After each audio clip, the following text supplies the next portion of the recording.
बुल्ढाना जिले के शेगांव तालुका में अचानक बाल झड़ने की घटना के बाद अब खामगांव तालुका के जयपुर लांडे गांव में भी इसी तरह का मामला सामने आया है। यहाँ एक ही परिवार की मां और बेटे के बाल तेजी से झड़ने लगे हैं, जिससे पूरे गांव में दहशत का माहौल बन गया है।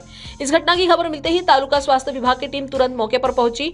डॉक्टरों ने पीड़ितों के बाल के नमूनों के लिए उनका इलाज शुरू कर दिया है। शुरुआती जांच में पता चला है कि इस परिवार का घर शेगांव तालुका के प्रभावित गांव से कुछ मेहमान आए थे। अब स्वास्थ्य विभाग की यह भी जांच कर रहा है कि कहीं ये बीमारी भी संक्रमण से तो नहीं फैल रही। माझ्या गावात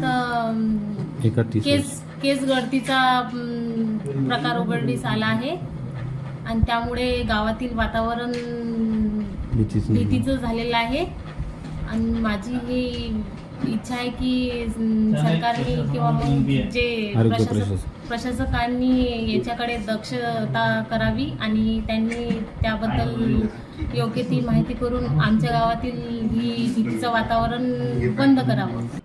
माझ्या इथे माझी पत्नी सो कल्पना हे कंगवी करताना वेणी विचारताना तिचे केस एक दोन असं गळत राहिलेलं आहे।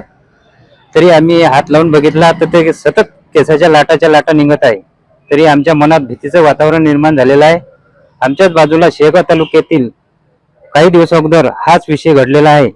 तरी आज रोजी आमच्या मनात जो भीतीचं निर्माण झालेला आहे ते प्रशासनाने लवकरात लवकर याची दखल घ्यावी अशी आमची मागणी आहे।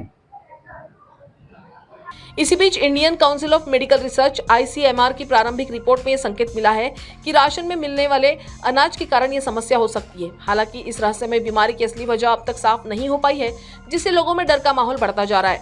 गांव के लोग इस अजीब बीमारी को लेकर सहमे हुए हैं, वहीं स्वास्थ्य विभाग पूरी सतर्कता बरत रहा है। सामान्य रुग्णालय खामगाव येथील वैद्यकीय अधिकारी यांनी आज ओपीडी मधून आपल्याला केस गळतीच्या रुग्णाबाबत महिला रुग्णाबाबत माहिती दिली। त्यानंतर आपण या ठिकाणी आपले समुदाय आरोग्य अधिकारी डॉक्टर आणि तेथील स्थानिक कर्मचारी आणि तालुका आरोग्य अधिकारीचे कर्मचारी यांची अशी टीम त्या जयपूर लांडे गावामध्ये पाठवली। या ठिकाणी पूर्ण गावाचं सर्वेक्षण केलं असता एका कुटुंबामध्ये ज्या कुटुंबामधली ही महिला आहे तिच्या कुटुंब 5 जणांच्या सदस्यामध्ये 2 जणांना हे केस गळतीचे लक्षण आहे। ही महिला आणि त्या महिलेचा मुलगा 17 वर्षाचा।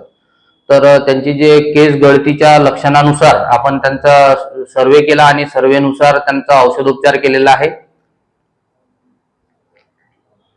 ते जे रुग्ण होते शेगाव तालुक्यामध्ये त्यांच्याकडे टोटल आले। हे जे रुग्ण आहेत हे कालवड येथील शेगाव तालुक्यामधील रुग्णांच्या संपर्कात आहेत किंवा तेथील नातेवाईकच आहेत आणि हे जे पेशंट आहेत हे सुद्धा त्यांच्या संपर्कात आलेले आहेत। परंतु हा कॉन्टेजियस डिसीज नाही आहे। काहीतरी पोषक तत्वांच्या कमतरतेमुळे त्यांना हे लक्षणं निर्माण झाली असतील। तर त्याचा अजून शोध घेऊन आपण शेगावच्या रुग्णांचा ज्या पद्धतीने आपण औषधोपचार करत आहे त्याच पद्धतीने आपण त्यांना औषधोपचार केलेला आहे। नागरिकांमध्ये भीतीचे वातावरण आहे काय सांगाल? नाही, नागरिकांनी जर का असे कोणते लक्षण होत असतील तर त्यांनी स्वतःहून वैद्यकीय अधिकारी आणि आरोग्याचे जे कर्मचारी आहेत यांच्या मार्फत तपासणी करून घ्यावी आणि आपल्या मनामध्ये कोणतीही शंका भीती न बाळगता अपना औषधोपचार करून घ्या।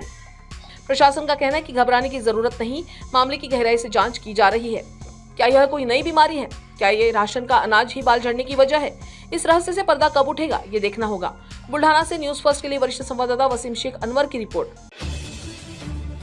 अगर आप ये वीडियो YouTube पर देख रहे हैं तो हमारे चैनल को सब्सक्राइब कर बेल आइकन दबाएं।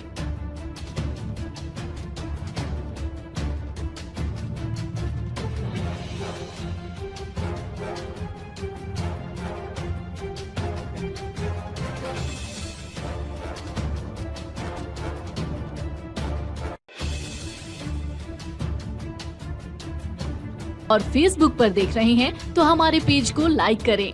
हमारा हर शब्द समाज की आवाज, हमारी हर पहल निष्पक्षता का कदम।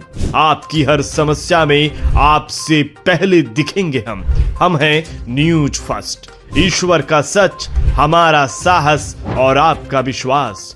सच, साहस और विश्वास।